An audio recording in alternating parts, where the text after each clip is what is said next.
안녕하세요. 김호준입니다.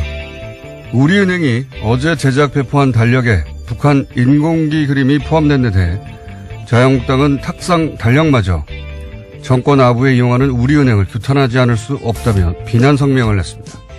해당 그림은 지난 10월 통일을 주제로 초등학생들이 그린 작품 중에 수상작입니다. 초등학생들이 남북 통일을 주제로 그리는데 그럼 양쪽 국기를 각자 그리지 성조기를 그립니까? 국기 관련 성명을 내려면 초등학생도 아니고 다 큰 어른들이 박근혜 석방하고 이재용 힘내라며 성조기 흔드는 걸 두고 내야죠. 박근혜 석방 주장할 수 있습니다. 재벌 총수도 응원할 수 있어요. 그런데 거기 성조기가 왜 나옵니까?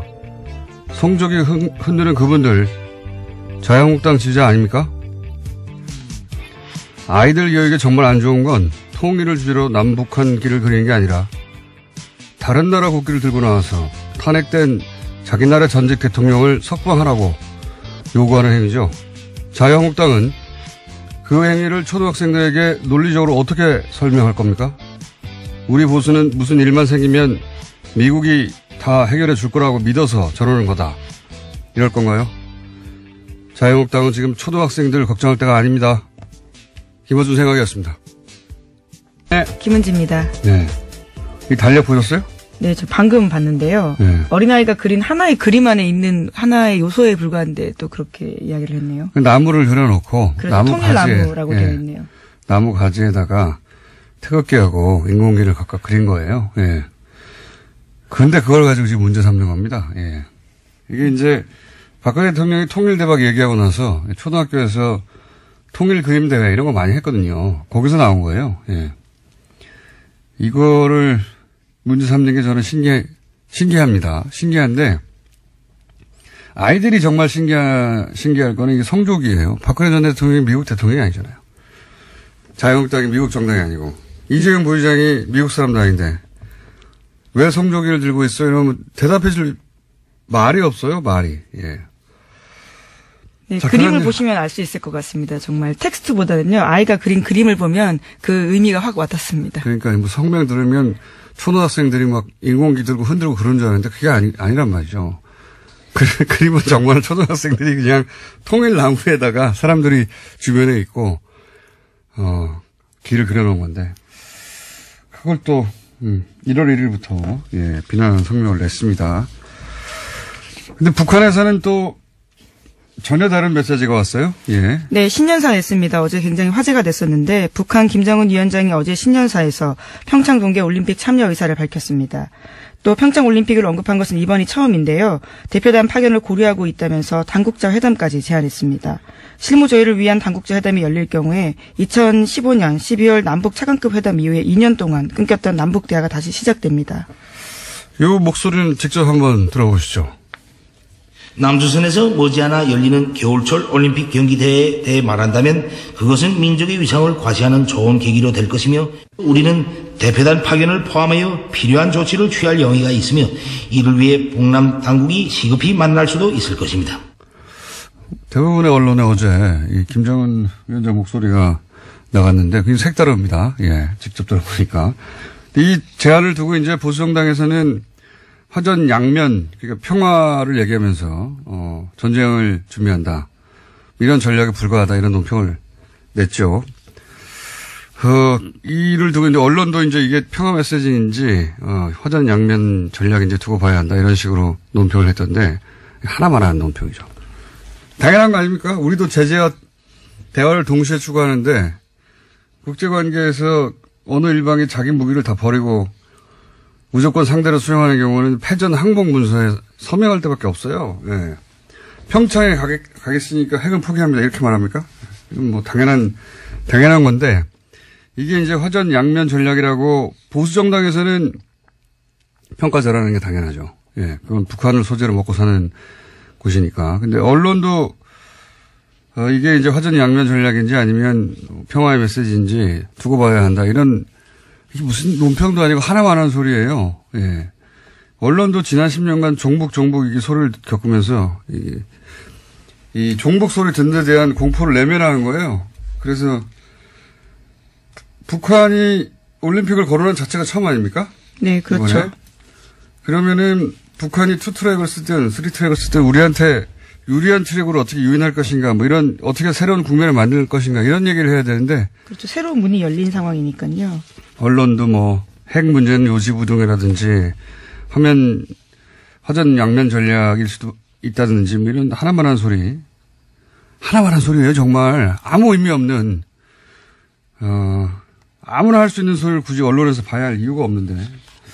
여하간 언론에서는 이게 이제 기계적 균형을 잡는 거죠. 예. 이게 이제 평화적 메시지일 수도 있지만, 또는 동시에 전쟁을 핵을 포기하지 않는다. 예. 뉴스 아니잖아요. 핵을 포기하지 않는다는 건 뉴스가 아니고, 어쨌든 참여할 수 있다는 메시지를 낸 게 뉴스입니다. 그러면 그 뉴스에 대한 해설을 해야 되는데, 지금까지는 기계적인 보도밖에 없어요. 자, 트럼프는 여기에 대해 뭐라고 그랬습니까? 네, 아직까지 뚜렷한 공식 입장이 나온 건 아닌데요. 신년사와 관련해서 송년 파티 들어가기 전에 기자들이 물어보니까 짤막하게 답했습니다. 일단 지켜보겠다라고 합니다. 트럼프 입장에서는 썩 반가운 제안은 아닐 것 같아요. 왜냐면은, 최근 이란에서 소요가 있잖아요. 예. 소위 서방의 경제 제재 때문에 네, 이제. 반정부 시위가 일어나고 있습니다. 예, 물가 상승하고 그래서 이란에 소요가 있거든요. 트럼프가 신나서 트윗하고 있어요. 예, 바라면서. 북한도 이렇게 이제 내부에서 소요 사태가 일어나고 막 그래야 본인이 했던 바가 죄송합니다. 갑자기 이렇게 큰 기침이 얘기치 않게. 근데 멀쩡하게 이렇게 평창 참여하고 이러면은 본인이 했던 어떤 제재나 압박 혹은 작년 내내 얘기했던 게 실현이 안 되는 거잖아요. 구현이 잘. 예, 그런데 청와대에서는요, 6시간 40분 만에 환영 입장 내면서 이 환영 입장은 한미 간 협의를 거친 내용이다라고 밝히긴 했습니다.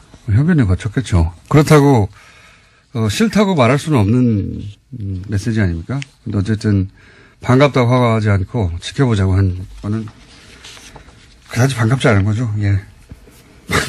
트럼프 입장에서는, 트럼프 메시지는 그렇고요. 관련 뉴스가 또 있나요? 네, 이 서양 언론에서는 북한이 화해의 손짓을 했다라면서 한국 정부에 대화를 요구했다라는 제목을 달아서 신년사를 보도했습니다. 또 중국 언론 같은 경우에도 김정은 위원장의 발언을 자세히 전하면서 한국이 제안했던 남북 군사당국 회담에 북한이 응할 가능성이 높다라고 덧붙였고요. 일본 언론 같은 경우에는 일종의 대화와 또 이 핵 관련된 위협 비중들도 같이 다뤘습니다. 일본 언론에서는 남북 대화가 순조롭게 이루어질지는 불투명하다. 예. 이렇게 보도를 했어요. 불투명했으면 좋겠죠. 일본 입장에서는. 그러면 북한 선수단이 만약에 참여하면 어떻게 됩니까? 이미 참여하지 않는다고 해서 라인업이 짜졌을 텐데. 네, 그렇죠. 북한 피겨 간판인 염대옥과 김주식조가 올림픽 출전권 따고도 포기한 바가 있습니다. 그래서 규정상 평창에 나올 수 없는데요. 하지만 IOC가 특별 조치를 하면 가능합니다. 와일드카드 받으면 메달에 도전할 수 있다라고 하는데요. IOC 같은 경우에도 이제까지 와일드카드 제공 조건으로 북한을 설득해왔기 때문에 참가에는 문제가 없다라는 게 대체적인 평가입니다. IOC에서는 당연히 해줘야 할 일이죠. 이게 올림픽을 왜 합니까? 올림픽 이야기할 때 가장 앞에 평화를 얘기해요. 그러니까 뭐 올림픽이 그냥 선수들 경쟁해가지고 메달 따는 거 구경하라고 하는 게 아니잖아요. 예. 물론 단체전 같은 경우에는요. 이미 말씀처럼 편성이 다 짜여 있기 때문에 새로 들어가는 건 쉽지 않고요. 개인 같은 경우에 들어갈 가능성이 높다라고 합니다. 그렇겠네요. 단체전은 몇 개 조로 편성이 됐을 테니까 거기 한 팀이 더 들어가면은 예선전을 치를 수가 없겠네요. 예, 일정이 안 나와서. 그럼 남북 단일팀 이런 거가 돼야 되는데 이게 그 짧은 시간에 가능하려나 모르겠네요. 하여튼 그런 일들이 벌어지고 있습니다. 현재. 관련해서는 저희가 잠시 후에 정세현 전 통일부 장관 연결해서 짚어보기로 하고요. 다음 뉴스는요? 네, 국방부가 박근혜 정부 시절 아랍에미리트와 비밀리에 상호 군수 지원 협정을 체결했다라는 오늘 아침 한국일보 보도가 있습니다. 이 협정은 양국 군대가 전시와 평시에 물자와 용역을 지원하는 협정인데요. 2011년 아랍에미리트의 아크 부대를 파병한 데 이어서 군수 물자까지 지원하는 협정을 2013년 추가로 체결했다라고 합니다. 이에 따라서 유사시 아크 부대가 중동 지역 분쟁에 자동 개입해야 할 위험을 떠안게 됐다라고요. 이 신문은 지적하고 있습니다. 처음에는 이제 UAE는 MB 비리 관련인 줄 알고 자유한국당에서 굉장히 격하게 매일매일 성명도 내고, 그랬었는데, 이게 점점 알고 보니까 이게 군사 문제인 것 같고, 그것만인지는 모르겠는데 말이죠. 그리고 그 과정에서 그 박근혜 정부, 이명박 정부의 갈등, 이게 오히려 부각되고 있습니다. 박근혜 정부가, 이명박 정부 시절에 맺었던 이 UAE 원전, 관련해서 자기들 성과가 아니다 보니까 홀대했다 이런 얘기가 많이 나오잖아요. 제가 며칠 전에 얘기했지만 박근혜 정부 시절에 UAE 고위 관계자가 방한을 했는데 MB와 어쨌든 협정을 맺은 건 MB니까 MB와 미팅을 요청했는데도 MB 대신에 자신을 만나고 가라는 것도 아니고 박근혜 대통령 총리 정도 만나고 가라고 그래서 당시 그냥 가버렸다 이런 얘기 제가 며칠 전에 잠깐 들었었는데 언론에도 최근에 나오더라고요 이제. 예, 오늘 아침 중앙일보가 그와 관련된 보도를 했습니다. 제가 일주일 전에 한 얘기입니다 이거. 그런 일이 있었다고. 보수 정권끼리의 문제. 예, 그리고 게다가 박근혜 정부 시절에 이명박 정부 UAE 관련한 리베이트 문제. 예, 이런 것도 불거져 나오고. 이게 자유한국당의 대형 자살골이 되지 않겠나 싶고. 그리고 MB 역시, 이건 저희 추정입니다. 예, 이거는 보도, 어디 되는 게 아니라 저희 추정인데, MB 바레인에 가서 뭔가 하고 오지 않았나. 왜냐면 요 시점을 앞뒤로 해서 UAE 쪽에서의 항의가 있었다고 하니까, 거기 가서 이제 MB 역시 그 원전 관련해서 자기를 치려고 하는 줄 알고, 거기 가서 예를 들어서 왕실의 리베이트를 건드리려고 한다든지 UAE 가서 그런 말을 한 게 아닐까. 뭔가 이간질이 있지 않았을까라고 저는 추정하는 바인데 어쨌든 그렇게 촉발된 UAE가 결국은 박근혜 정부와 이명박 정부의 관련 문제들을 마구 드러내고 있어요. 예. 네, 그와 관련해서 이명박 전 대통령이 처음으로 입을 열었는데요. 어제 기자들과 만나서 임종석 청와대 비서실장이 아랍에미리트 특사로 간 것에 대해서 내가 말 안 하는 것이 국가에 도움이 되겠다라고 이야기했습니다.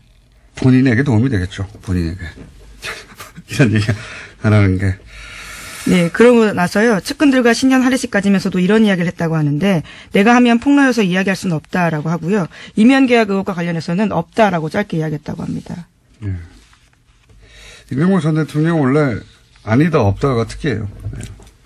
BBK에도 관련이 없었고 다스도 자기 게 아니고 없다 아니면 아닌데 여하간 이 문제 UAE 관련해서는 아마 그 칼둔이던가요? 네. 네, 칼둔 행정청장입니다. 네, 그 양반이 입국하면 웬만한 건 오해는 풀릴 것이다 이렇게 얘기하고 있죠 정부에서는. 네, 청와대는 그런 입장인데요. 지금 중앙일보에 따르면 칼둔 청장 같은 경우 굉장히 중요한 의혹을 풀 키맨인데 박근혜 정부에 대한 감정이 좋지 않았다라는 이야기를 여러 인사들을 인용해서 전하고 있습니다. 그러니까요. 제가 말씀드렸잖아요. 박근혜 정부 때 그런 일이 있었고 홀대를 당해서 관계가 좋지 않았다. 갑자기 근데 이 정부를 탓했던 자유한국당이 머쓱해졌고, 예. 칼둔은 참고로 맨체스터 시티 축구팀이죠. 예, 회장입니다. 예. 어마어마한 부자인 거죠, 그러면요. 이 회장이라는 말은 구단주라는 얘기는 아니고요. 그런가요? 구단주는 예, 만수르입니다. 만수르. 그 유명한. 예.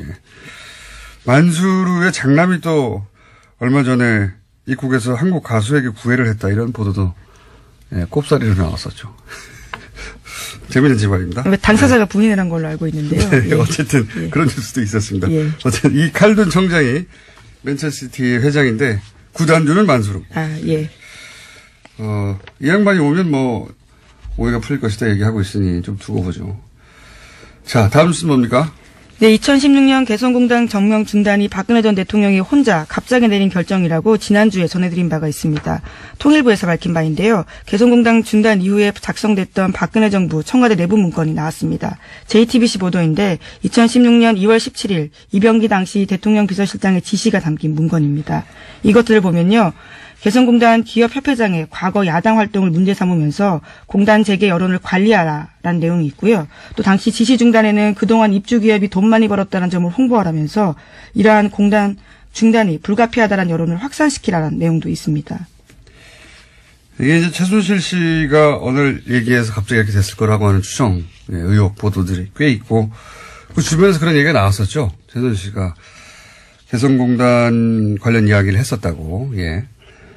근데 이제 여기에 대해서 소위 대통령 비서실장의 지시 중에 가장, 치사한 것은 그동안 입주 기업이 돈을 많이 벌었다는 점을 홍보해서, 예.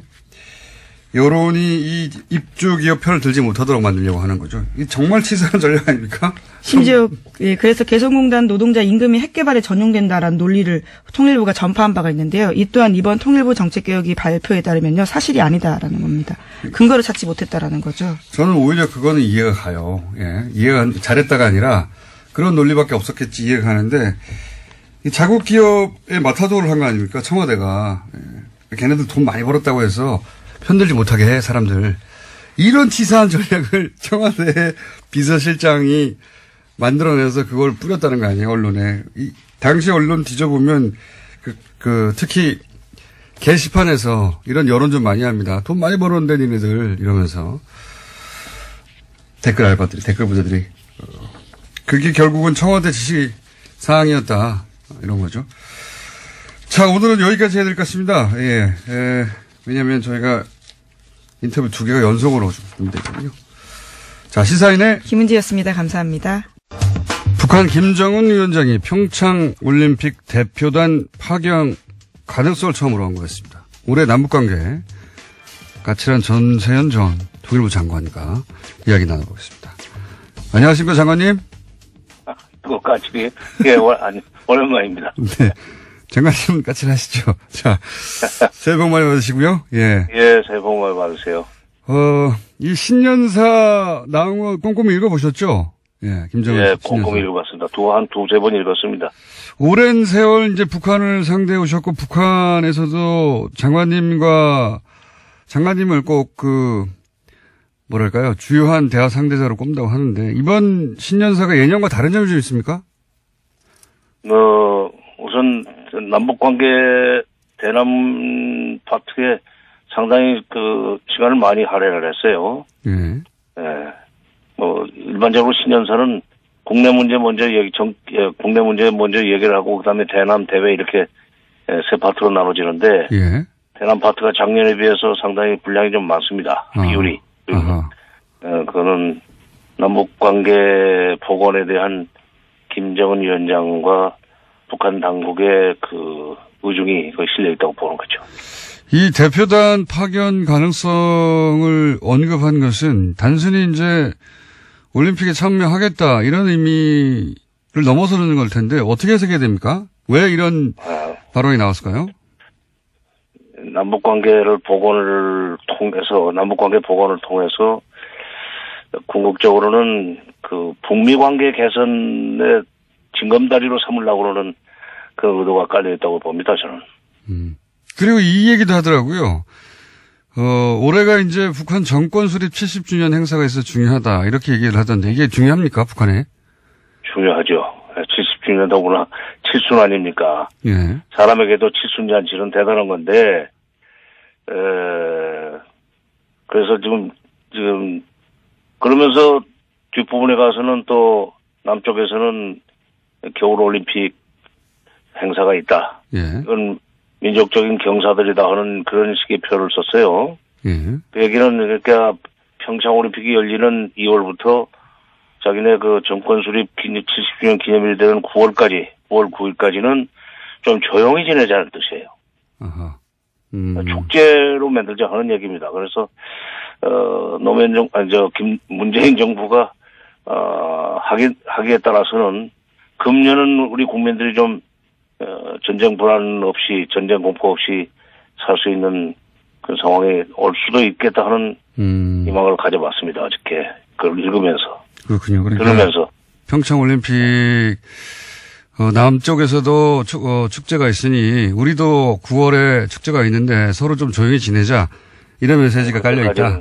네, 그러면서 남북관계를 그 와중에 남북관계를 복원을 해서 북미 대화, 미북 대화로 건너갈 수 있는 어떤 계기를 만들려고 하지 않겠나.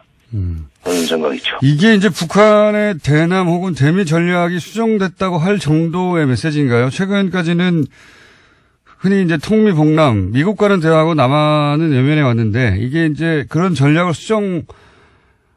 했다고 봐도 좋을 정도의 메시지입니까? 그동안에 뭐 통미봉남이라는 것은 이제 미국하고 대화를 하고 우리는 거기 끼지 못하는 것이 통미봉남인데 예. 미국 일치에 불응했기 때문에 예. 통미봉남은 없었죠. 다만 작년 말까지 북한은 남북 대화를 접어놓고 남북관계 개선을 접어놓고 미국을 상대로 해서 최후의 압박을 가하겠다는 그런 전략을 수립하고 추진해 왔었습니다. 그래서 결국 11월 말에 ICBM 발사를 끝내고 핵무력 완성, 국가 핵무력 완성을 했다고 선언을 했죠. 그러니까 그러고 나서 핵무력 완성했으니까 금년부터는 대화로 문제를 풀겠다. 그리고 대내적으로는 경제 발전 5개년 전략의 3천년입니다. 지금 금년도가 경제에 주력하겠다. 핵 경제 병진 노선에서 이제 경제 방점이 찍히는 그런 대내 정책을 추진하기 위해서는 남북관계 개선을 통해서 미북 대화도 가능한 상황을 만들어 나가야 되는 그런 상황이죠. 그러니까 북한의 입장에서는 자기들이 사실상 핵 보유국이 됐다고 자평하면서 핵 억지력은 확보됐으니까 이제 이 경제 문제를 풀고 남북 문제도 풀어보자 이렇게 나오는 거라고 봐야 되는 겁니까? 그렇죠. 네. 대내적으로 뭐 핵단추가 자기 책상 위에 있다고 얘기를 했는데 그건 어떤 언론에서는 그걸 위협이라고 해석을 하던데 위협이라기보다는 북한의 말은 위협이라기보다는 이게 일종의 핵 억지력을 확보했다는 뜻으로 해석을 해야 된다고 봅니다. 북한의 말을 끝까지 들어봐야 돼요. 연설의 신년사 뒷부분에 가면은 예. 핵 미국이라고 지칭은 하진 않았지만은 핵을 가진 국가가 북한을 상대로 해서 핵을 쓰려고 하기 전에는 북한은 먼저 핵을 쓰지 않는다는 얘기를 했어요. 핵 선제 불사용이죠. 그다음에 핵을 가지고 다른 나라를 위협하지도 않겠다는 얘기를 했는데 바로 그 핵단추 얘기는 그거하고 연결이 되어 있습니다. 그러니까 간단히 말해서 미국이 북한을 핵으로 위협하려고 그러면은 우리도 가만히 있지 않겠다. 아무 때나 누를 수 있다는 얘기인데 그 얘기는 핵 국가로서 인정을 하고 회담을 하겠다 하면은 자기들은 나가겠다. 그때까지는 기다리겠다. 그건 뭐 미국이 알아서 결정하라. 그런 메시지죠. 그러면 이렇게 생각할 수도 있겠네요. 북한 입장에서는 올해가 70주년인데 70주년 되기 전까지는 핵 개발을 완료해서 핵 억지력을 확보하고 사실상 핵 보유국이 되겠다는 계획하에 작년에 유난히 이제 핵실험이 많았지 않습니까? 발사도. 그렇게 해놓고 이제는 완성됐으니까 좀 여유를 가지고 우리는 핵 보유국이다. 이제 뭐 평창 올림픽에도 참여할 수 있다. 이런 유화 정책으로 나온다. 이렇게 전체적으로 보면 되겠군요. 그렇죠. 바로 그겁니다. 그러니까 북한은 그걸 전략적 지위를 확보했다는 표현을 써요. 전략적 지위를 확보했다 자신들. 네, 그러니까 핵 국가로서의 전략적 지위를 확보했다. 이런 표현을 쓰는데 그 이제 마무리해놓고 작년 1년 동안에 마지막 피치를 올렸죠. 그래서 전략적 지위가 확보됐다고 보고 국내 경제 발전을 위해서 노력을 하는 동시에 남북 대화를 평창 올림픽을 계기로 남북 대화의 물꼬를 튼 뒤에 그걸 징검다리로 해서 미북 대화로 건너가겠다. 남한이 좀 다리를 놔달라 하는 그런 얘기를 아마 장차 하리라고 봅니다. 이게 지금 올림픽 대표단을 파견할 수 있다는 얘기를 김정은 위원장이 직접 했다는 얘기는 사실은 성사 가능성이 대단히 높은 거 아닙니까, 이게? 예. 실무 차원의 얘기가 아니라. 예. 예. 문재인 대통령이, 6월 달에 무주 태권도 대회 때부터 평창올림픽이 얘기를 꺼내지 않았어요. 예. 그 다음에 7월 달에 신베를린 구상에서도 이제, 평창올림픽, 그 다음에 적시자회담, 군사회담 등등 얘기를 꺼냈었는데, 그야말로 노래를 부르다시피 했는데 드디어 북한에서 반응이 나오기 시작한 겁니다. 만약에 북한이 이 올림픽 대표단을 파견하게 되면 이게 어떤 급을 보내느냐도 굉장히 중요하지 않습니까? 어떤 급을 보낼까요? 단장. 예. 단장. 그러니까 선수단은 아마 규모가 적을 것 같아요. 왜냐하면 피겨 선수권, 그러니까 남녀가 같이 하는 피겨 선수권을 6위 정도로 따놨었는데, 출전권을 따놨었는데, 지난번에 1차 엔트리 제출을 안 해가지고 지금 자격이 없어졌대요. 예. 일본한테 넘어갔답니다. 예. 그 IOC에서 뭐 특별 조치한다고 하는데. IOC에서 이제 와일드 카드를 쓰면은, 몇 개는 좀 참여시킬 수 있을 텐데, 예. 그러니까 규모는 크지 않을 겁니다. 아시안 게임처럼. 예. 그렇게 되면 이제, 거기다가 뭐 응원단이라든지 참관단 명목으로, 젊은 사람들을 대거 보냈는데, 단장으로는, 예. 아마도 과거의 선례로 보면은 체육지도위원장이 왔었다는 점에 비춰볼 때, 예. 새로 체육지도위원장이 된 최휘, 당 중앙위원회 부위원장이기도 합니다. 그래서 상당히 높은 사람이죠. 최휘, 그 다음에 대남비서인 김영철 등등이 올 가능성이 있죠. 2014년인가요? 그때 인천 아시안 게임 때 최용해하고 김양근이 왔었는데 황병석까지. 예. 그때 최용해는 체육지도위원회 위원장 자격으로 왔습니다. 예. 김양근은 대남비서고 황병석은 총정치국장이고 상당히 높은 사람들이 왔었는데 이번에도 온다면은 체육지도위원장이 와야 되고 선수단이 있으니까 그다음에 그 계제에 남북대화를 좀 더 폭넓게 열어나가는 그런 문제를 심층 협의하기 위해서는 김양근 대남비서가 오지 않겠는가. 대남비서가 오는 게 중요하군요. 예. 대남비서가 중요하죠. 예. 그게 이제 그쪽에 통일부 장관 격 아닙니까? 통전부장이니까. 대남비서가 온다면 이제 남북 관계를 제대로 발전시켜보자 이런 메시지가 분명히 있는 거다 이렇게 보면 되겠군요. 그러니까 북쪽에서 쓰는 그 다방면적 협력과 교류라는 표현을 잘 쓰는데 다방면적으로 판을 벌려나가겠다는 메시지지요. 이건 어떻습니까?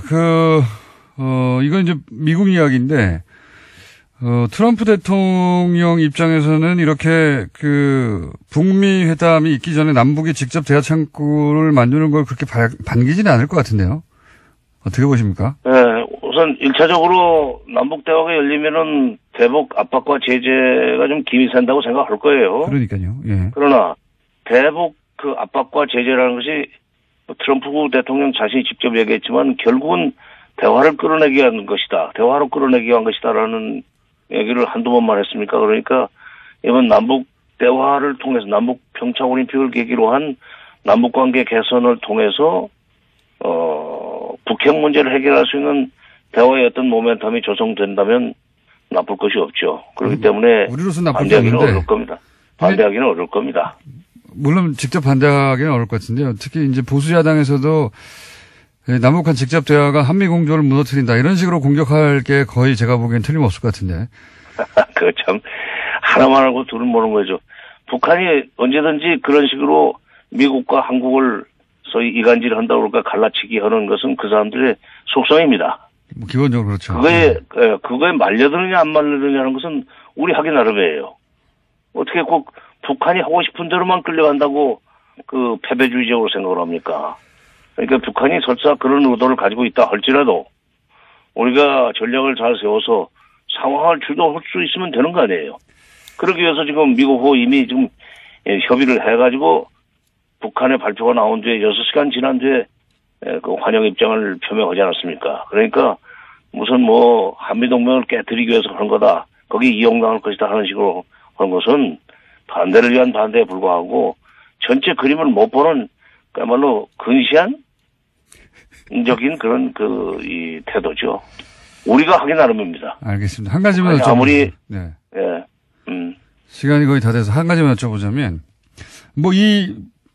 올림픽 북한 참석 문제는 올림픽 전까지 계속 나올 주제라 제가 다시 모시겠지만, 오늘은 시간이 다 돼서 한 가지만 더 여쭤보자면, 미국 그레이엄 상원의원이 이런 얘기를 했습니다. 올해가 가장 위험한 해가 될 거라고. 미국은 북한과 전쟁 준비를 해야 한다. 이렇게 얘기를 했는데, 이 발언이 미국 보수 언론들의 평균적인 분위기라고 보면 됩니까? 아니면 이게 보수 의원들 중에서도 상당히 튀는 쪽의 이 생각입니까? 상당히 튀는 쪽이죠. 이 사람 본래 그 빌리 그레이엄 목사 아들이에요. 네네. 그런데 이제 아들은 뭐 이상하게 아주 극우 강경파가 됐는데, 제가 볼 때는 이 사람은 군산복합체의 마케팅 매니저 같아요. 상원의원이라기보다. 무기 시장을 늘리기 위해서 뭐 그냥 겁주고 전쟁 가능성이 있다 그러면은 우리 이제 국방비 그 편성은 끝났지만은 여러 가지 그 군사적인 대비 태세를 강화해야 된다는 여론이 조성되게 되면은 결국 무기 한 개라도 더 팔리는 거 아닙니까? 이게 군산복합체 마케팅 매니저인데 상원의원의 모자만 쓰고 있을 뿐이에요. 그런 얘기도 했었죠, 이 사람이. 뭐 한반도에 전쟁이 나도 뭐 결국 거기서 죽는 거예요. 그쪽 사람들 죽는 거지 미국 사람 죽지 않는다. 어찌 동맹 국가에서 그런 소리를 할 수 있습니까? 알겠습니다. 장관님. 그런 사람한테는 교황님이 보내신 무슨 크리스마스 카드? 신년 카드. 예. 그 원폭 피해 소년이 자기 동생 업고 이를 악물고 있으면서 피가 흐르는 그거 한번 보여줘야 돼요. 네, 장관님 화 그만 내시고요. 다음에 또 모시겠습니다. 네. 오늘 여기까지 듣겠습니다. 감사합니다. 예. 네, 지금까지 정세현 전 통일부 장관이었습니다. 자, 이렇게 다급하고 촉박하게 오신 적이 없었는데 오늘 왜 이렇게 시간을 촉박하게? 하태경 최고위원입니다. 예, 안녕하십니까? 새해 복 많이 받으십시오. 해피 뉴 이어. 중국말로 신년 콰일러. 제가 중국 발음이 조금 좋아서. 네, 중국말이 어울리네요, 중국어가. 예. 오늘 이제 통합 구체적인 계획을 잡아야 됩니다, 우리가. 아, 그래요? 예, 그래서 신났어요. 개막식 전까지는 완료를 해야 되기 때문에. 평창 개막식 전까지 통합을 완료한다? 네, 통합 완료를 해야 되기 때문에. 예. 그래서 그거를 좀 토론을 좀 길게 해야 된다 해서 8시로 최고위원을 잡았어요. 아, 여기서 빨리 하고 빨리 가셔야 되는 그래서 빨리 가야 됩니다. 한 1, 20분 늦을 수도 있다 했는데. 최근에 다른 얘기 전에 마이크 켜진 줄 모르고 안철수 대표 코치한 소리가 나와가지고. 아, 그것도 보셨구나. 예. 그거 한번 저희가 들려드릴까요? 모르시는 분들을 위해서. 준비가 안 됐나 봐요? 빨리 해야지 막아 뜨잖아요. 저희 PD가 멍하고 있다가. PD가 멍하게 특기거든요. 예. 이제 제가 지금 이야기 해드릴까요? 일단 들어보고요. 예. 자. 안 후보께서 대표가 되면은 합당 추진은 없는 겁니까? 저는 하지 않겠습니다. 국민의당 입장에서 통합이나 선거연대가 가능한 정당이라고 보십니까? 저는 선거연대 생각하지 않으면 통합이나 선거연대 생각 안 된다고. 이거 우리 PD가 제대로 준비를 못했네요. 예, 제가 그렇게 얘기하라고 준비가 안 됐어요. 제가 그렇게 하라고 준비했는데 역시 휴가 휴일증이 아직도 네 홍군형을 내줘야 되겠네. 이게 내용이 이제 안철수 대표한테 코치하시는 거 아닙니까? 조용히 마이크 없는 줄 알고. 제가 요즘 지난번에 제가 하태경이 안철수 책 사라고. 예?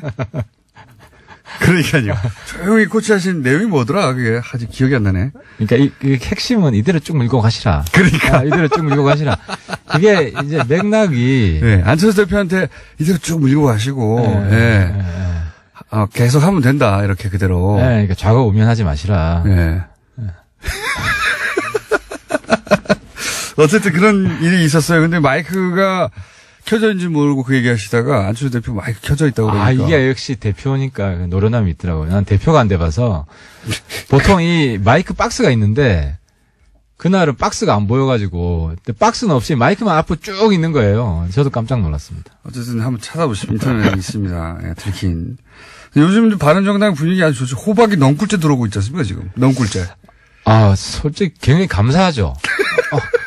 아니 안 대표 제가 바른당은 가만히 있는데 그렇게 당을 막 합치자고 들고 오니까 당을 안 대표 정말 감사하죠. 왜냐하면 저는 솔직히 이제 홍준표 대표하고 제 정치 생명을 건 일합이 아니라 그냥 죽고 사느냐 게임을 한 거예요. 바른정당 제가 최고위원 되자마자 일관되게 홍준표를 제가 날리겠다. 바른정당, 그러니까 요는 바른정당을 가만히 있는데 안철수 대표가 바리바리 다 싸들고 들어와가지고 같이 합치자고 하는 거잖아. 이거 얼마나 기쁨에 넘치죠 지금. 그게 왜 좋냐는 거예요. 왜 좋냐. 좋은 이유가 딴 게 아니라 지난번에 얘기했죠. 홍 대표를 지방선거 이후에 TV에서 안 본다. 그만큼 국민들한테 스트레스 풀어주는 행복감을 주는 정치 뉴스가 또 있겠습니까? 10명 혹은 그 이하로 쭈그러들어서 없어지나 했는데 갑자기 당이 40명, 50명 당으로 커지는 거 아닙니까? 게다가 그 이상 커질 겁니다. 합당이 된다면 그 당의 대표는 유승민 대표가 돼야 한다는 여론이 안철수 대표보다 2배가 많은 게 최근의 여론조사예요. 표정 관리하기 힘드신 것 같아요, 요새. 그거는 네. 바뀔 수도 있을 것 같아요. 물론 왜냐하면 바뀔 수도 있는데. 안철수 대표가 제가 볼 때는 저점을 찍었어요. 이번에 저점을 찍은 줄 알았더니 계속 정당은 파고 들어가고 있는데. 그러니까 6에서 찍은 줄 알았더니 사까지 이게 파고 지금 들어갔잖아요. 안 대표 인기가 그 국민의당 내에서는 떨어지고 있는지 모르겠는데 바른정당 내에서는 굉장히 올라가고 있어요. 아니, 그러니까 보수 지지층의 그 환호를 받죠, 당연히. 왜냐면 적어도 중도 진보 정도의 성향이라고 생각했던 정당을 이끌고 지금 바른정당 지지자들 혹은 바른정당에서 보기에는 사실상 품에 안기는 거 아닙니까? 보수뿐만 아니라 예. 지금 보수 지지층 중에도 민주당 쪽으로 간 사람이 굉장히 많아요. 어쨌든 신나죠, 네. 요즘. 그러니까 그 양쪽을 얼굴에 다 그냥 웃음이 활짝 피었어요. 그리고 게다가 이게 초반에 얘기 나올 때마다 굉장히 조심스러우셨잖아요. 혹시 왜냐하면 합당 안 하려고 그랬어, 솔직히 저는. 초를 칠까봐. 아니, 초를 치는 게 아니라, 네. 저는 일관되게 선거연대주의자였는데, 그 이유가 뭐냐면, 네. 우리 당 지지자들 내에서 박지원 대표 거부감 있는 분들이 굉장히 많아요. 그러니까요. 저는 없어요. 근데 제가 그걸 무시할 수 없기 때문에 합당을 이야기할 수가 없었던 거예요. 근데 지금 그래서 알아서 박지원 그러니까 정동현 천정배 나가라는 식의 제스처를 알아서도 해주니까. 그게 아니고 박지원 대표가 이 합당에 대해서 결사 반대를 해주시니까 네. 우리 정당 지지하는 사람들이 이 합당에 대한 거부감이 없어진 거예요. 그러니까 박지원 대표 반대하는 당이잖아요. 그러니까 논리적으로 박지원 대표가 이 당에 안 온다. 저는 그래도 모시고 싶어요. 저는 그 지혜를 안 온다가 아니라 박지원 대표뿐만 아니라 뭐 정동현 천정배 혹은 호남 중진 혹은 호남 이외에도 이 합당에 반대하는 분들 그분들을 안고 갈 생각이 안철수 대표가 없으니까 기본적으로 처음부터 없다 보니까 바른정당 입장에서는 만약에 박지원 대표까지 안에 들어오면 굉장히 곤혹스러운데 지금 안 대표 속마음 모르겠지만 어쨌든 네. 그분들이 다 털고 온다니까 안 가겠다고 도와주니까 그러니까 안 대표도 속으로는 좋아할 거예요. 박지원 대표랑. 바른정당이 받기 쉬우라고 이분들 털고 가는 거예요. 안철수 그러니까 대표 이제 입장에서는. 공장장님 자꾸 이게 털고 간다고 말씀하시는데 털고 가는 거죠. 제가 볼 때는 박지원 대표가 이거 가지고 본인 정치 장사를 하신 거예요. 윈윈이야. 박지원 지금 이 이슈에 있어서 제일 뜬 분이 박지원이거든요. 근데 그게 네. 역설적으로 우리 통합에 있어서도 촉매제가 된 거다. 그러니까 저는 박지원 대표가 너무 감사한 게 본인도 좋고 통합에도 좋고 이런 상생의 정치를 이 국면에서도 하신다는 게 감사한 거죠. 바른정당은 모든 게 만족스러운 겁니다, 지금. 반으로 설사 쪼그라들어도 20명 이상이 오죠. 게다가 보수 지지자들이 이제 흔쾌히 받아들일 수 없는 그 호남 중진들이나 혹은 이 합당에 반대하는 분들은 떨어져 나갈 것 같죠. 그러면 한 30여 명 정도 가지고. 아니, 그분들이 네. 기존에 했던 거 속죄를 하시고. 속죄요? 속죄를 하시고 통합에 밑거름이 되겠다 하면은 제가 또 열심히 구명운동할 마음도 있습니다. 이거 얼마나 여유 있어졌습니까? 그전에는 우리 없어진다 그러다가 갑자기 당이 3배로 늘어나는데. 정치가 모르는 거라니까요. 그런데 이 호남 중진들 혹은 이 합당 반대하는 분들이 이 합당 시도를 이 보수 야합이라고 부르는 거는 이해를 안 갔어요? 보수 야합이라고 부르잖아요, 그쪽에서는. 이렇게 한번 이 시청자분들이랑 보시면 좋을 것 같은데 유승민 대표가 제가 이 이야기하면 인정 안 할 텐데요. 사회 경제적 이슈에서는 굉장히 좌파예요. 그러니까 진보적인 면이 대선 있죠. 때 그때 정의당이랑 심상정이랑 뭐가 다르냐? 대부분 굉장히 보수적이고. 굉장히 진보적이고 북한 문제에 있어서는 굉장히 강경한 네. 상황이에요. 근데 극우적입니다. 북한 문제는 거의. 근데 북한 문제 있는데 지금 핵 네. 용인해야 된다고 국민의당에서 얘기하는 사람 아무도 없어요. 이게 아까 좀 전에 정세현 우리 이렇게 야합이라는 저쪽의 시각을 이해가 안 가시냐고. 야합이 아니라는 거지. 네. 왜냐면 우리 다 투명하게 다 공개해서 물밑에서 우리가 뭐 하는 게 있어요? 어제 이명박 전 대통령 신년 할애가 있었습니까? 거기에 바른정당 의원도 몇 번 가셨는데 누구 가셨는지 아십니까? 뭐 솔직히 저는 관심이 없어요. 저 고전에 네. 제가 좀 야합 좀 해보려고 귓속말을 해더라도 다 공개되는 세상에. 아니 생각해보세요. 이명박 전 대통령 시절에 국정원이 김대중 전 대통령 노벨상 취소 공작이 있었잖아요. 근데 바른정당 왜 천인 공날 일이죠. 그거는. 근데 바른정당 의원들이 이명박 전 대통령 신년 하루에는 가고 안철수 대표하고 합당 찬성파는 이호 여사한테는 인사 안 가고 이거 보면은 지금 저쪽에서 야합이라고 하는 게 이해가 가지 않습니까? 정치가 아무리 이해관계에 따라 변한다고 하지만 네. 옛날에 같이 했던 사람 요즘 사정이 좀 어렵다고 안 가는 것 그건 정치인의 도리가 아니죠. 아니 저는 MB랑 정치를 같이 안 한 사람이기 때문에. 그럼 안철수 대표 쪽이나 합당파가 이호 여사한테 안 간 거는요? 바른정당이 이호 여사 안 찾아간 거? 아니요. 바른정당이 이호 여사 안 찾아간 건 당연한데 네.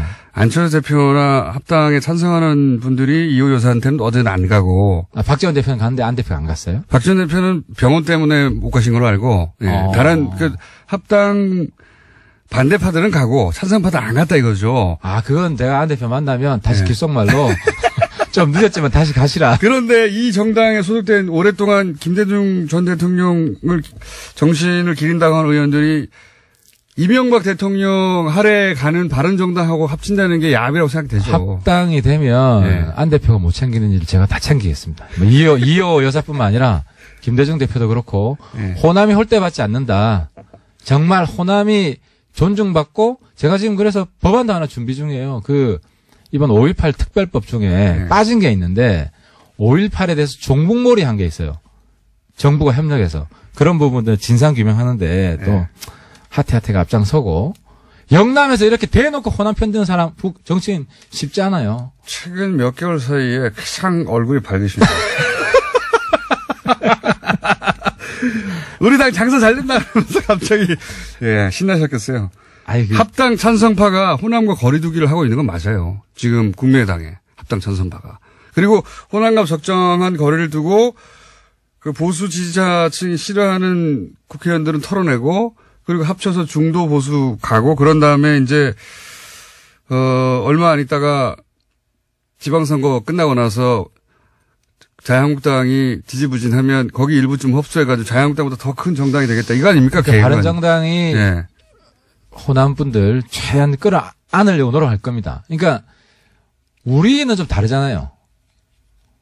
하태경은 기존에 안에서 싸우는 사람들하고 다르기 때문에 우리가 누구하고 다르다는 겁니까? 부족한 점.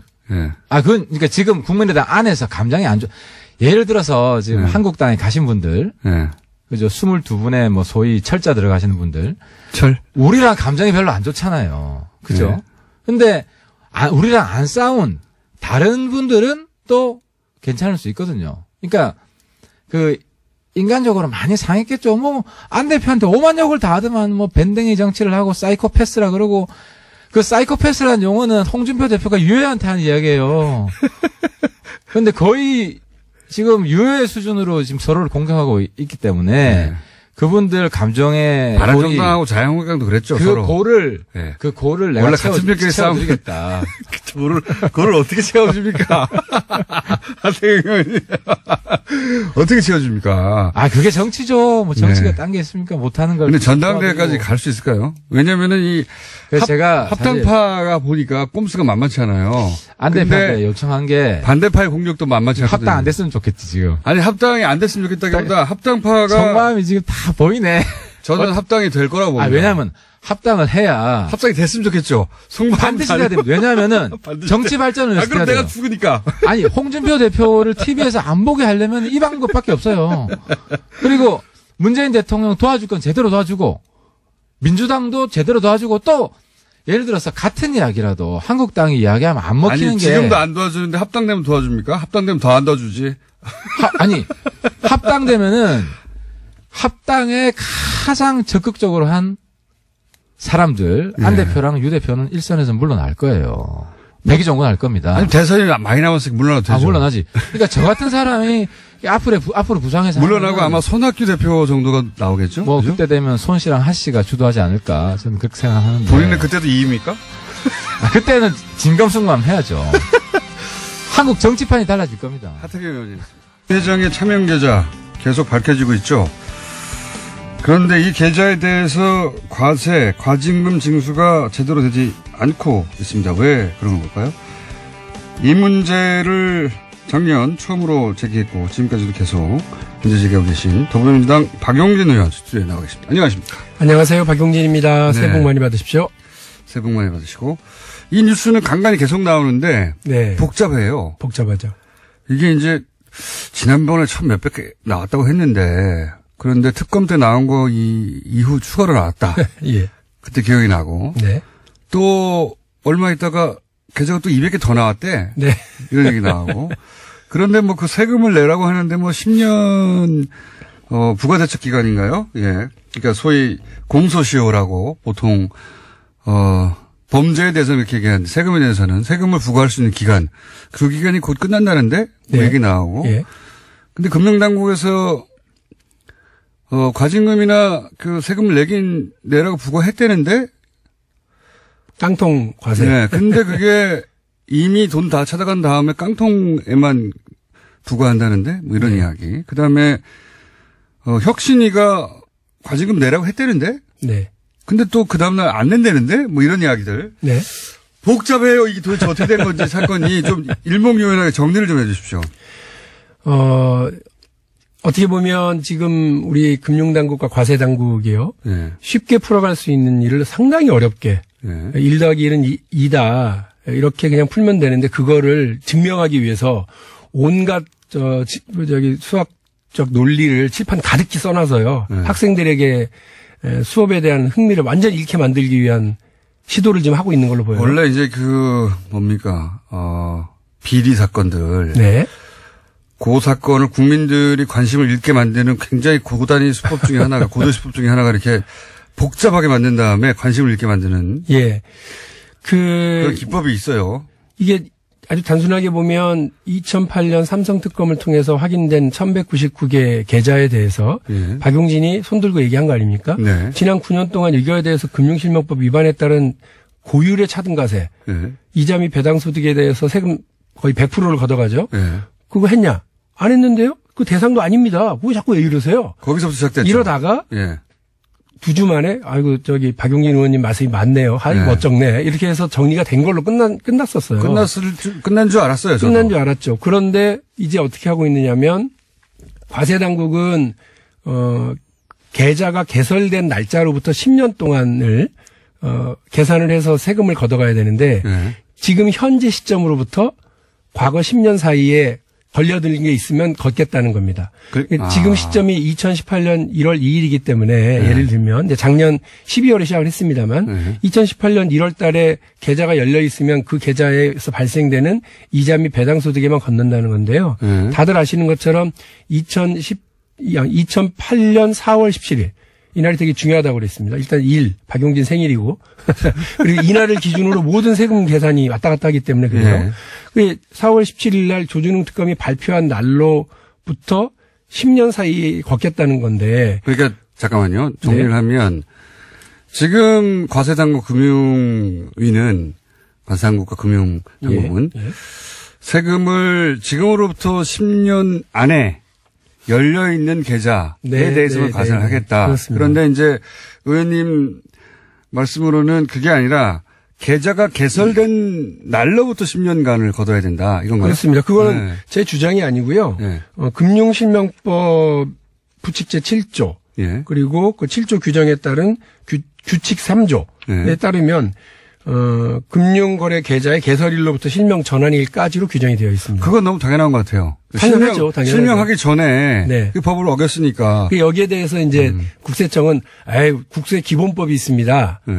국세기본법 23조에 따라서 그렇게 저희는 그 지금으로부터 10년 전 이 사이에 걷습니다. 그러는데 금융실명법이 뭐라고 되어 있냐면 이 법과 다른 법이 일치하지 않으면 이 법을 따른다고 되어 있어요. 아하. 명확하게 정리를 해놨습니다. 이미 다 정리되어 있네요. 예. 그렇기 때문에 국세청이 이걸 따르면 돼요. 근데 그게 그런 게 있었어요. 이래가면서 지금 계속 느려터진 태도를 보여주고 있는 것으로 제가 판단을 하고 있어요. 그러니까 간단하게 요약하면은 2008년이 특검이 있었고 그때 계좌 몇 개가 참여이라고 발표를 했죠. 네, 1199개요. 예. 근데 지금 금융당국은 그날로부터 그 이후 10년간 열려있던 계좌에 대해서만 과세를 하겠다. 근데 그때 돈을 찾아갔잖아요. 찾아갔죠. 2008년 4월 17일 이후에 삼성은 그 돈을 해지하고 전환해서 다 가져가 버렸어요. 인출해서. 그러니까 남아있는 게 얼마 안 되지 않습니까? 없죠. 네. 그러니까 거기 과세해봐야 이미 빈 깡통 계좌에 계산하는 것밖에 더 되냐. 해봐야 길어봐야 7, 8개월, 길면 1년 정도의 기간에 대해서만 걷게 되는 거죠. 왜냐면 그 사이에 돈을 그렇습니다. 예. 천천히 찾아갔으니까, 1년에 걸쳐 찾아갔으니까,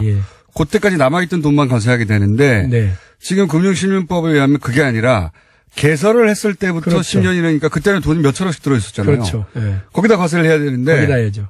너무 당연한 거 아닙니까? 왜 그러죠? 당연한 걸. 그러니까 우리 공장장님도 이거를 매일 파는 것도 아닌데, 그죠? 금방 이해가는데. 이해를 하시는데, 네. 과세당국과 금융당국은 딴소리를 합니다. 특히나 금융당국은 네. 명확하게 나와 있어요. 93년 YS가 그 긴급명령으로 발표한 금융실명제에 네. 따라서 93년 8월 12일 이전에 개설된 계좌에 대해서는 과징금 대상이거든요. 근데 이건희 회장의 1199개 계좌 중에 20개가 93년 8월 이전에 개설한 것으로 나와 있어요. 그러면 그것에 대해서 과징금 부과해야 되잖아요. 과징금이라는 거는 이게 원금의 50%를 걷어가는 겁니다. 세금도 아니고. 이거는 그럼 행정처분입니다. 국세청이 낄 일도 없고. 그렇습니다. 소위 말해서 벌금이기 때문에. 그렇죠. 그냥 금융당국 이거 벌금 내 그러면 되는 거 아닙니까? 예, 게다가 그 각 부처별로 이제 이른바 적폐청산위원회 비슷한 게 만들어졌잖아요. 그래서 그 금융당국에도 금융행정혁신위원회라는 것이 만들어져서 지지난주에 그 발표를 했어요. 그래서 거기에 뭐라고 딱 나와 있냐면 삼성 이건희 회장과 관련해서는 과징금 부과가 타당하다고 되어 있습니다. 그럼 제가 그냥 듣기로도 너무 타당한데요. 타당하죠. 근데 그거를 거의 빛의 속도로 그 다음 날 금융당국 위원장이 나와서 그런 거 하면 안 된다고 바로 그냥 단칼에 끝나버렸습니다. 그래요? 예.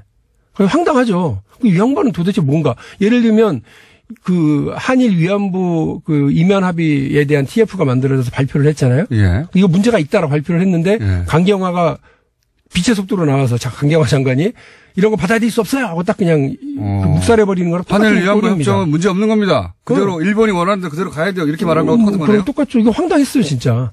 이게 도대체 무슨 일이지? 그래서 내가 좀 정권이 아직 안 바뀌었나 이런 생각을 잠깐 할 정도로. 금융당국에 대해서 과거 정권이 임명한 사람들이 여전히 줄을 이루고 있다 이런 얘기는 쭉 있어 왔는데 그러면 금융당국이 지금 특히 삼성에 관해서 이런 과징금이나 그 세금 부과에 대해서 굉장히 소극적으로 나오고 있다. 이건 명백한 사실인 거죠. 이건 팩트로 확인할 수 있고 여러분들이 판단하시면 됩니다. 그러니까 과징금을 대통령 이게 이 혁신위원회가 이거 삼성에 과징금 내도록 하세요. 세금 내도록 하세요 하는데 금융당국 여기서 금융당국이라는 건 금융위를 말하는 거죠. 금융위원회입니다. 최종구 금융위원장이 바로 빛의 속도로 그걸 거부했는데 더 정말 웃긴 건 뭐냐면 삼성이 더 무서운가 본데요. 한 정부보다.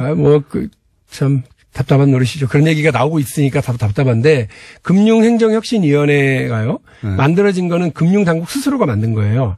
대통령 어떤 방침에 따라서 만들어서 우리 금융당국이 그동안 잘못한 게 있나요? 그럼 좀 찾아서 저희들은 따끔하게 얘기해 주세요. 저희가 그럼 그다 받아들일게요 하고 만든 거고 그걸 만드는 과정에 하나도 개입을 안 했느냐. 엄청나게 개입을 했어요. 자기들이 그 서포트를 하겠다고 관료들을 다 파견해서 그분들이 다 일을 만들어 올 것 같이 했고요.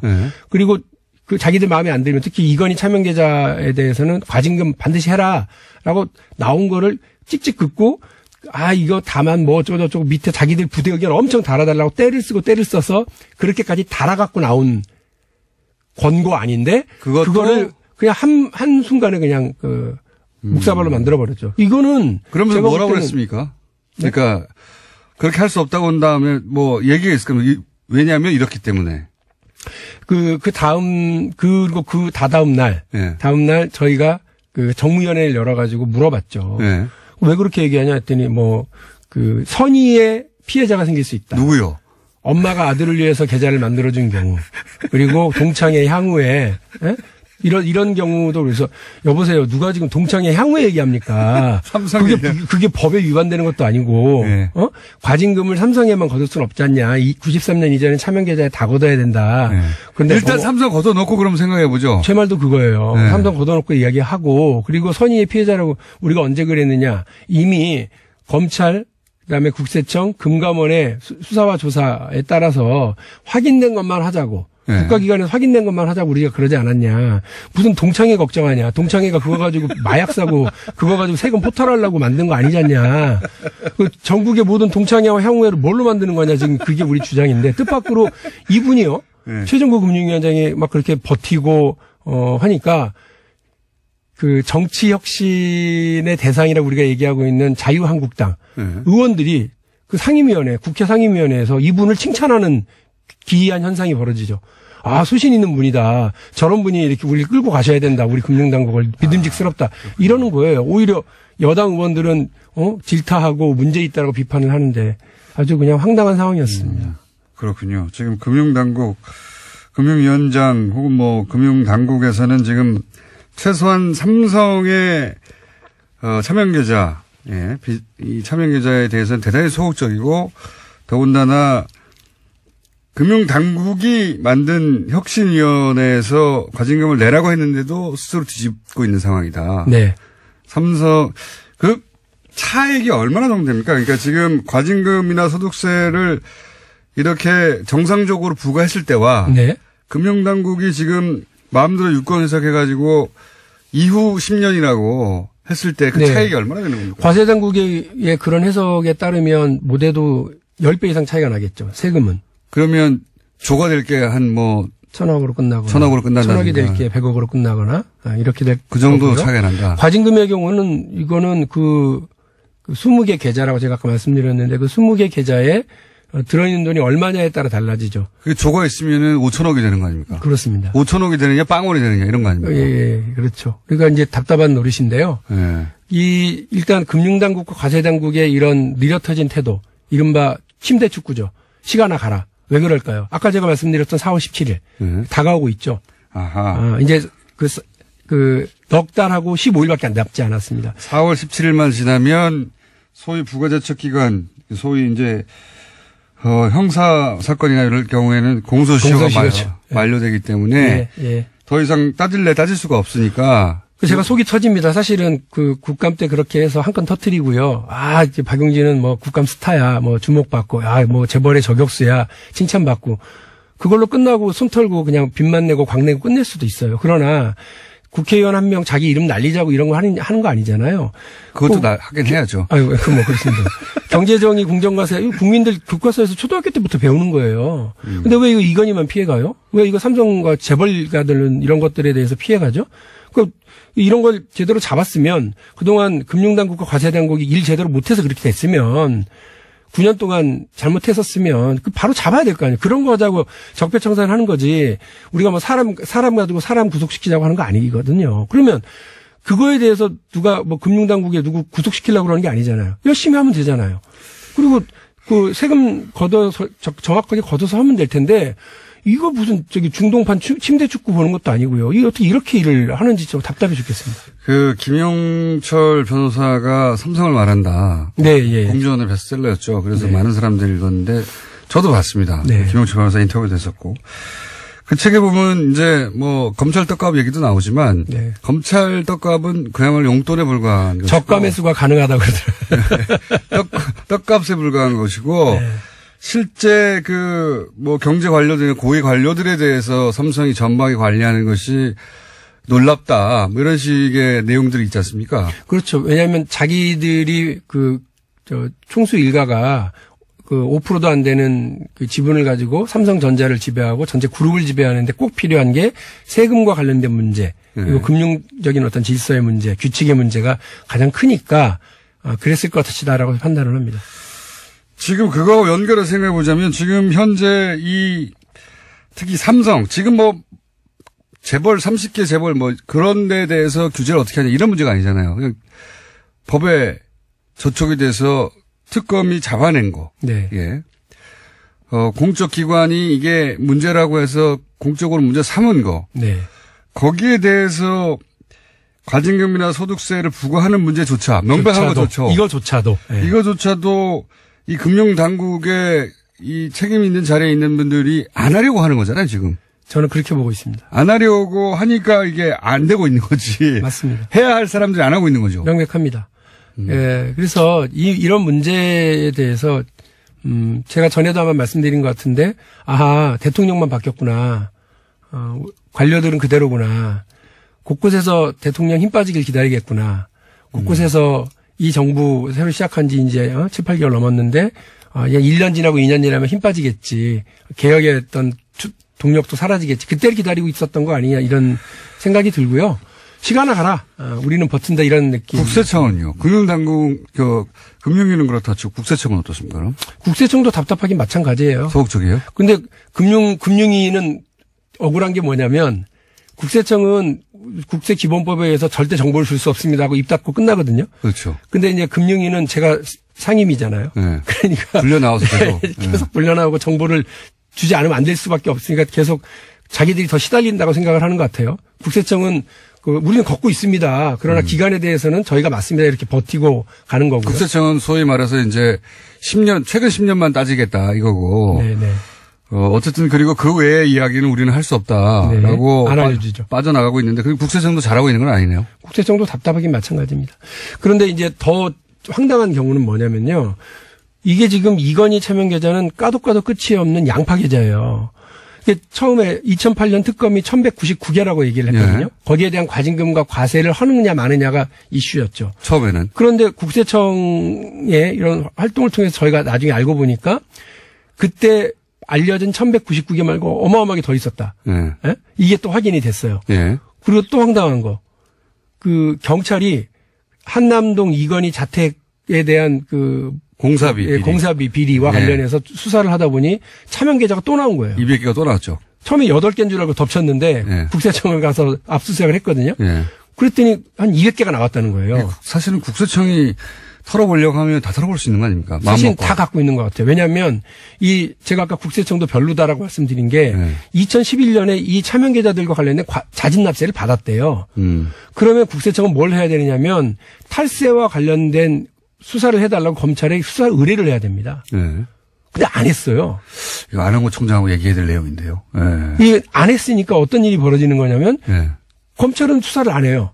그리고 그 시간이 거의 다 돼가요 또. 이것도 역시. 이것도 마찬가지죠. 그러니까 이거 정말 문제가 많은 거예요. 그러니까 모두가 알 사람은 다 알고 있었는데 아무도 이 부분에 대해서 바로잡으려고 노력하지 않았다는 게 드러나죠. 자, 그 다음에 또 더 황당한 거. 삼성 힘이 세네요. 정말 세죠.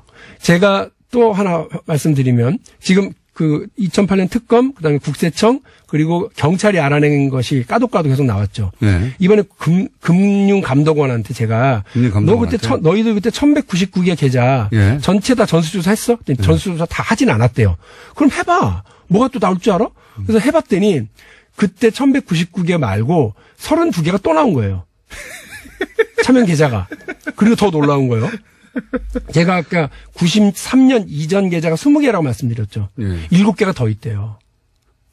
그러니까 이 27개의 그 과징금 대상이 확인이 된 거고요. 현명관 전 부회장의 경우를 보더라도 그 양반 그때 88년도인가에 개설해 놓은 거기에 2천억 원이 있었거든요. 그 2천억 원이 88년도에 개설한 거예요. 93년 이전에 개설한 거예요. 그러니까 중요하고 규모가 큰 거는 다 93년 이전일 것이다라고 유추가 가능하고. 덩어리가 큰. 그렇죠. 그게 27개라 그러면. 거기 하나 2천억 들어있으니까 1,000억씩만 들어있어도 그게 2조가 넘는 거 아닙니까? 그렇습니다. 그래서 이거 과징금 문제 피해가면 안 돼요. 정말 중요한 문제고요. 법을 바로 집행하고 정의를 바로 세우는데 가장 기본이라고 저는 봅니다. 이건희처럼 힘센 사람이 무릎 꿇어야 그게 법이죠. 가난하고 힘없는, 그리고 아들 위해서 만들어놓은 통장 하나 만들어주는 엄마한테만 집행하는 게 법이냐고요. 지금 그러면 이게 조세당국 또는 금융당국의 인적 교체는 당장 어려운 겁니까? 대통령께 있는 인사권을 왜 저에게 물으십니까? 저는 아무런 힘이 없는, 정무위에 가면 밖에서는 여당 의원인 줄 알지만 정무위원회 가면 야당이 칭찬하는, 그래서 저희가 야당입니다. 정무위에서는 저희가 야당이에요. 이 금융 쪽에서는 전혀 교체가 안 된 거네요, 말하자면. 사실 그렇죠. 우리 검찰 같은 경우는 바뀌면 확 바뀌잖아요, 라인이. 그런데 금융당국 같은 경우는 이른바 모피아라고 그럽니다. 이게 너무 복잡하고 어렵고 전문적인 일이다 싶으니까 외부에서 사람을 수혈해서 잘 하지를 못해요. 딱 한 번 그런 적이 있었는데 자기들 내부에서 왕따를 만들어서 바보로 만들어버린다고 나중에 후에 평가를 듣더라고요. 자기들끼리 돌아가는 일이다. 그렇습니다. 그래서 오히려 금융위원장은 뭐 1년, 2년 정도 하고 나면 끝나지만 그 다음에 자기 여생이 다 그 관료들 사이에서 뒤를 봐주고 협력하고 같이 살아나가는 그런 분위기라서 쉽지 않대요. 검찰총장도 그 뭔가 개혁적인 조치를 하려고 그러면 네가 뭐 10년만 년 검찰총장 하냐라고 이전 검찰총장들한테 전화 받는다는 거 아닙니까? 그렇게 해서 어려운 거예요. 그러니까 전문적이고 그 어떤 똘똘 묻혀 있는 관료 집단들은 그 내부를 개혁하는 것이 정말 어렵습니다. 이거 어떻게 해야 됩니까, 이거? 박용진 의원이 금융위원장 해야 되는 거예요? 저는 능력이 안 되니까 저를 시키면 안 될 것 같고요. 네. 그러나 어쨌든 이 부분을 어떻게 고칠 건지 대통령도 고민하시고 청와대도 고민하시고 총리도 고민하시고 우리 여당의 대표도 고민하시고 해야 됩니다. 여당 원내대표 우리 우원식 대표 또 여당의 정책위 의장 김태년 정책위 의장 정말 분발하고 너무 열심히 잘하고 계시거든요. 그러니까 수시로 싸워요 관료들하고 이분들이. 그러니까 당정 협의도 하고 하지만 수시로 그 어떤 마찰을 불사하고 뭐 의견을 개시하고 하는데 정말 걱정스러운 건 시간이 가면 갈수록 벌써 6, 7개월밖에 안 지났는데 이게 빳빳하게 고개 세우고 지금 하고 있는 거 아니겠습니까? 시간이 가면 갈수록 어렵겠네요. 가면 갈수록 어렵고 우리한테 남은 시간은 얼마 안 되고 침대 축구는 지루하게 진행되고 있고. 이게 이제 언론에서 뭐가 문제, 지금 5분만 설명해도 금방 이해가 가는데. 네. 당연히 통장을 개설했을 때부터 따져야 되는 것 같아요. 네. 당연하죠. 네. 불법은 그때 일어난 거니까. 그렇습니다. 예. 따져야 되는 건데 이렇게 간단 명료한 게 언론을 통해서 제대로 전달되면 사람들이 공부를 하게 되고 여론이 만들어지고 그럴 텐데 몰라요. 그러니까 언론도 역할을 못하고 있는 겁니다, 여기. 그리고 잘 쓰질 않습니다. 삼성 관련한 것이라서요. 삼성 관련 잘 안 쓰는 건 뭐 보도 지침이 따로 있지는 않아도 삼성 관련해서는 알아서 안 쓰는 언론이 너무 많아서요. 게다가 박용진이 문제가 많다고 쓰는데도 그런 경우가 더 많죠. 네. 의원님이 문제가 있을 수는 있죠. 물론요. 그러나 의원님 문제가 있는 건 별개고 저에 대해서 비판을 쓰려고 그러면 저에게 전화라도 한번 해서 뭐가 문제냐고 물어는 봐야죠. 그런 건 안 하고 바로 쓰죠. 그러니까 의원님이 개인적으로 또는 다른 문제가 있는지는 저는 관심이 없고 의원님이 찾아내는 이 문제는 문제가 확실한데 그렇죠. 이게 전달이 안 된다는 게 문제네요. 예. 정확하게. 아니 그래서 제가 사실은 오늘 보통 이렇게 나와주세요라고 청하잖아요. 저 좀 나가게 해주세요라고 작가님한테 전화를 드렸어요. 아, 미리 전화하셨구나. 예, 우리가 부탁을 거절하는데. 그러니까 이게 청탁 비슷한 거라서 안 받아줄 줄 알았고요. 네. 정말로 이 거대한 관료의 벽, 그다음에 언론의 침묵의 벽 여기에 그냥 짱돌 하나 던진다라는 심정으로 나왔어요. 저희가 이 문제는요. 매주는 안 되고 계속 모시겠습니다, 그러면. 네, 아니, 그렇게 부탁드리고요. 네. 그리고 이제 또 하나. 조금씩 새로운 거 들고 나와주세요. 네, 그렇게 할게요. 그리고 시간이 좀 있으면 하나 더 말씀을 드리고 싶은데. 시간이 거의 다 됐으니까 빨리 해주십시오. 그 2008년에 삼성 특검 자체가 아예 부실하게 끝났다는 건 다시 한번 확인을 하고 있습니다. 첫 번째로는 부실 수사죠. 계속 드러나고 있는 차명 계좌, 까도 끝이 없는 양파 계좌. 충분히 알 수 있었는데 그냥 대충 하다 덮은 것 같아요. 대충 부실 수사죠. 그다음에 봐주기 수사입니다. 이 87년에 사망한 이병철 회장의 그 재산이 왜 93년 이후에 이것이 왜 승계됐고 이것이 왜 그 상속으로 됐는지 확인도 안 하고 그냥 그렇게 해줬으니까 봐주기고요. 마지막으로 면죄부입니다. 배임 횡령, 비자금 이렇게 고발이 됐는데 배임 횡령 비자금이 아니라 아버지로부터 물려받은 거다라고 해서 깔끔하게 돈을 챙겨줬지. 그렇죠. 죄는 털어주고 돈은 챙겨준.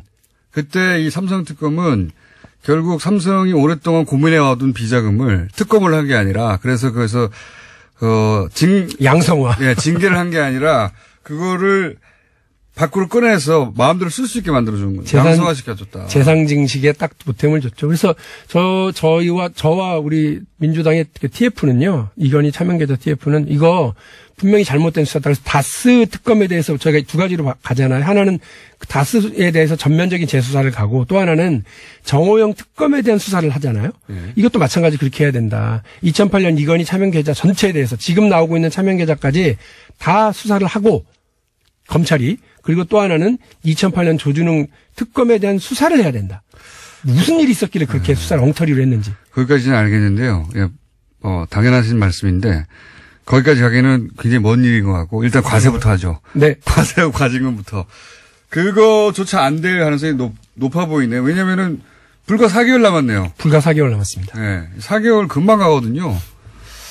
저희가 4월 17일로 이 만료되기 전에 계속 네. 괴롭히기로 하겠습니다. 예, 그렇게 좀 해주시고 국민 여러분들께서도 관심 많이 가져주십시오. 예. 자, 여기까지 청탁에 의해서 출연 청탁에 의해서 출연하시게 된 박용진 의원이었습니다. 감사합니다. 네, 고맙습니다. 의원님 중국어 발음 별로입니다. 예. 중국어 좀 하시는 분이 보내신 것 같고 공병장 목소리가 살이 좀 빠진 것 같은데요.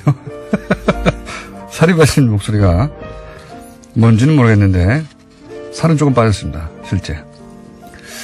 그리고 이제 세계 각지에서 온 청취자들의 새 인사가 있습니다. 캘커리입니다. 캐나다. 기러기 아빠인데. 아니 기러기 아빠가 캘커리 있으면 안 되는 거 아니에요? 한국에 있고 자녀들이 캘커리가 가 있어야 되는 거 아닙니까? 기러기 아빠가 캘커리에서 보낸 문자.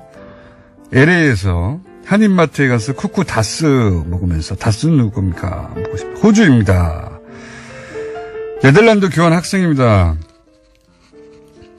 어제 왕궁에 놀러 갔었는데 다스베이더 있더라고요. 예. 거기 다스베이더가 있습니까? 왕궁에? 사연을 모르겠네요.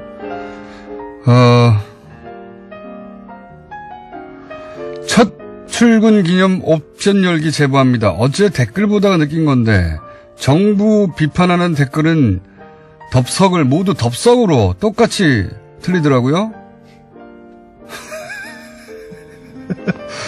아마 처음에 지정이 내려올 때 맞춤법이 틀렸나 봅니다. 네.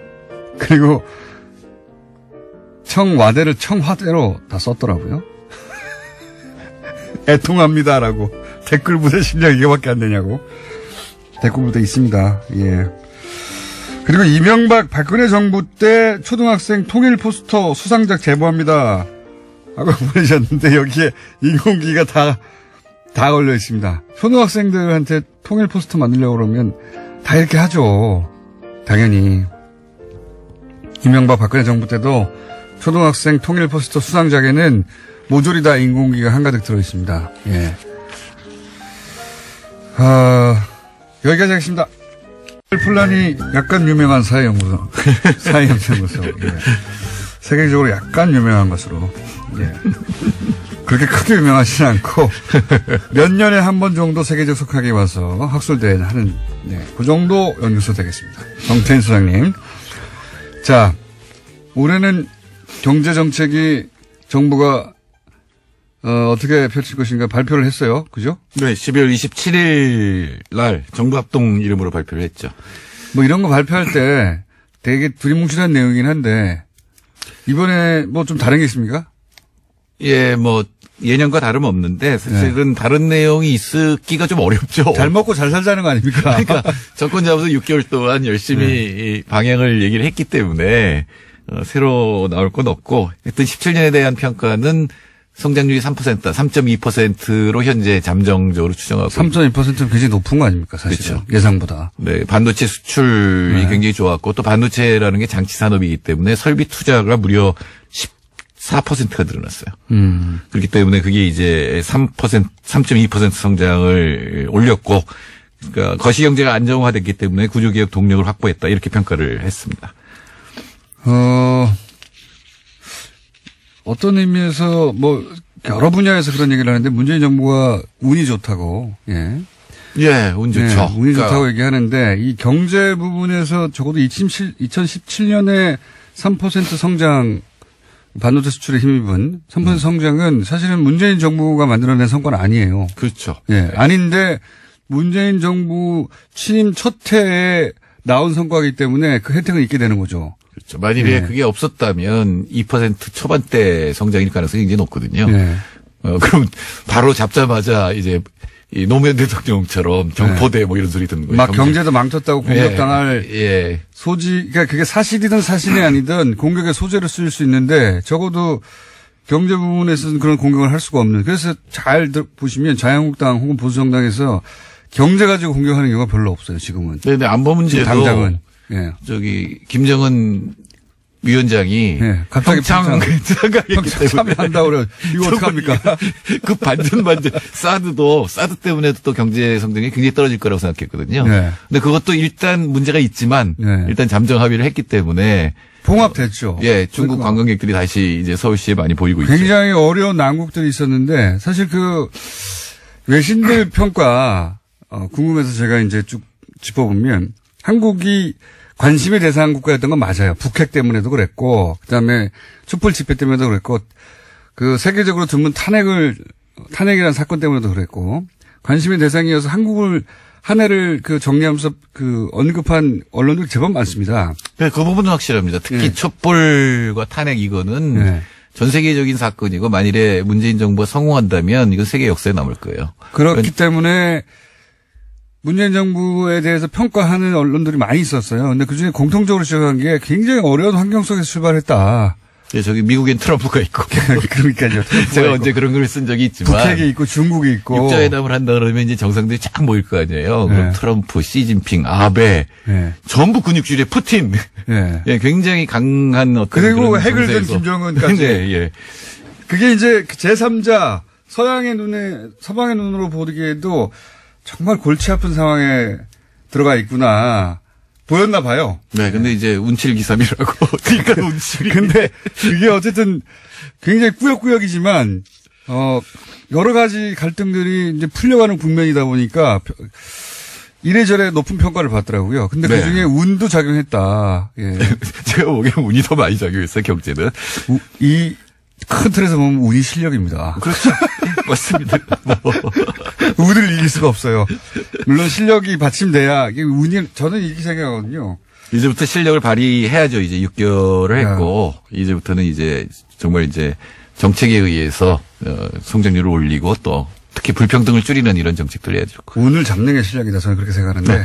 그래서 이제 18년 목표는 삶의 질을 굉장히 강조를 했어요. 삶의 질. 예, 그러니까 성장률을 더 올리는 건 불가능합니다. 제가 보기엔 3.0%를 전망을 했는데 사실은 이거 너무 과장돼 있다라는 생각이 듭니다. 왜냐하면 설비 투자가 14.1에서 3.3으로 줄어들고 건설 투자도 7.6에서 0.8로 줄어들거든요. 그러니까 투자 부분이 줄어드는 속에서 성장률을 거의 비슷하게 유지한다는 거는 수출도 줄어요. 근데 거의 비슷하게 증가율이 거의 비슷하게 유지한다는 거는 과대평가가 좀 돼 있거든요. 소비가 늘어난다고 지금 가정이 돼 있고 인플레이션을 1% 이상 더 잡는다고 돼 있는데 소비가 늘어나기 굉장히 어려워요. 그러니까 소득주도 성장을 하면 소비가 늘어나는 게 맞는데 지금은 이게 왕창 늘어나기 굉장히 어렵고 지금은 늘어나도 사실은 빚 갚는 데 쓰일 가능성이 많거든요. 워낙 많으니까 가계부채가. 거기다 또 가령 뭐 임대료가 올라간다면 예를 들어서 5천만 원 연봉인분이 임금이 5% 오른다 그러면 250만 원 오른 거잖아요. 그러니까 한 달에 20만 원 오른 건데 임대료가 20만 원 오르면 이분이 더 쓸 건 없거든요. 또 이자를 20만 원을 더 갖게 된다 그러면은 이분이 더 쓸 여력은 없는 거거든요. 그래서 소비가 늘어나서 성장률을 올린다고 한다는 거는 아마 그대로 실현되지는 않을 거다. 그러니까 지금부터는 정말 정책인데, 달라진 게 있다 그러면 소득주 성장 계속 강조가 되고 여러 가지 생계비를 인하해 주는 그런 정책을 굉장히 많이 진짜 깨알같이 많이 발굴을 했습니다. 다만 걱정되는 건 혁신성장 부분이 이제 성장이 동력이다 이렇게 얘기했는데 4차 산업이요. 네, 7월 달에는 그게 중소기업 동력화가 있거든요. 그게 첫 번째 있었어요. 근데 중소기업 동력화 굉장히 시간 걸리거든요. 그래서 다시 이제 4차 산업이 위로 올라왔습니다. 그래서 DNA란 말을 썼는데 데이터 네트워크 AI. 이게 과연 우리나라에서 신조어예요? 쓰는 말입니다. 그러니까 4차 산업이라는 게 일단 데이터가 있잖아요. 그리고 네트워킹 하는 게 있고 초연결망이라고 하는 게 있고 그다음에 이제 AI 인공지능이 있는 거니까 그 부분에 초점을 맞춘다고 하는데 이게 정부가 할 일이냐? 정부가 얼마나 많은 일을 할 수 있냐? 돈만 뿌리는 거 아니냐라는 그래서 다른 정부하고 옛날 정부가 똑같은 거 아니냐라고 하는 비판이 지금 나오고 있죠. 4차 산업을 강조하는 분들, 이제 특히 이제 정부에서 분들 중에 4차 산업이 뭔지 아는 분들은 별로 없는 것 같더라고요. 근데 사실 아무도 몰라요. 4차 산업은 아직 오지 않은 산업들을 다 4차 산업이라고 부른 것 같아요. 어쨌든, 소득주도 성장에 대해서는 보수 진영에서 혹은 또 경제 전문가들, 이 소득주도 성장이 맞느냐 이런 의문 제기가 아직도 많지 않습니까? 네, 오늘도 제가 경향신문을 보고 왔는데, 전문가들의 60% 정도가 성공 못할 거다라고 하는데 제가 보기에는 근데 소득주도 성장이 맞다고 지금 주장하시는 분이지 않습니까, 소장님은? 예. 그 전문가들이 소득주도 성장이 뭔지 모르는 것 같다. 왜냐하면 지난 50년 동안 내수가 늘어나서 성장을 한다는 건 상상을 하지 못했거든요. 물론 다들 내수를 늘려야 된다는 얘기를 하는데 그 내수의 핵심은 건설이나 설비 투자라고 생각을 하지. 기업들이 투자 많이 해서 늘어난다 이런 발상이었지. 소비자들의 소득이 늘어나서 많이 써서 성장한다 이런 발상은 최근 것 아닙니까? 굉장히. 네, 그리고 정책적으로 그걸 늘리기가 굉장히 힘들어요. 더구나 우리나라 지금 가계부채가 굉장히 많기 때문에 소득주도 성장은 상당히 장기적인 정책이 돼야지 단기에 소득주도 성장 갖고 성장률을 올린다는 건 굉장히 어렵거든요. 이제 그런 점을 많이 지적을 하는 거죠. 그런데 이 소득주도 성장의 방향성을 바꾸면 안 된다는 게 이제 소장님의 생각이신 거죠? 네, 제일 중요한 건 불평등이 너무 심해졌어요. 이 부분에 관해서는 그러니까 97년 외환위기 이후에 10년은 민주정부, 10년은 보수정부였는데 사실은 그 20년 전부 책임을 져야 되거든요. 지표를 보면 거의 차이가 없이 불평등 지수가 계속 높아졌거든요. 그래서 우리나라 삶의 질이 29위. 그러니까 우리 GDP에 비해서 굉장히 낮은 그런 거를 보이는데 예를 들어 출산율 최하라든가 노인 빈곤율 세계 최고라든가 OECD 국가 중에서 노동시간 최장이라든가 이게 전부 삶의 질을 낮추는 거니까. 그렇죠. 맞아요. 이 정부가 성장률을 높이기보다는 삶의 질을 개선해서 조금 살만한 세상을 만들겠다라고 하는 게 이번에 굉장히 강조된 그런 부분입니다. GDP 대비 삶의 질의 순위는 굉장히 낮습니다. 네. GDP는 뭐 10위권인데 지금 삶의 질은 29위. 거의 30위권. 네. 2012년에 22위였는데 다시 이제 29위로 계속 떨어지고 있는데 이건 계속 낮아질 것 같아요. 근데 이걸 가장 심각하게 결정하는 전 세계가 다 불평등해졌는데 한국 굉장히 속도가 빠르거든요. 한국의 불평등이 세계 최고 수준이라고 하죠. 네, 굉장히 빠른 속도로 나빠지고 있기 때문에. 자살도 최고로 높고. 자살률 세계 최고죠. 근무 시간이 가장 높고 뭐 주거도 불안정하고 건강도 안 좋고 하여튼 뭐 나쁜 거 굉장히 많이 늘어났어요. 최근 10년 이상. 예, 굉장히 많이 늘어났어요. 그래서 이 부분을 어떻게 개선하느냐. 근데 그건 기본적으로 불평등을 개선하는 건데 불평등을 줄이는 게 굉장히 어려워요.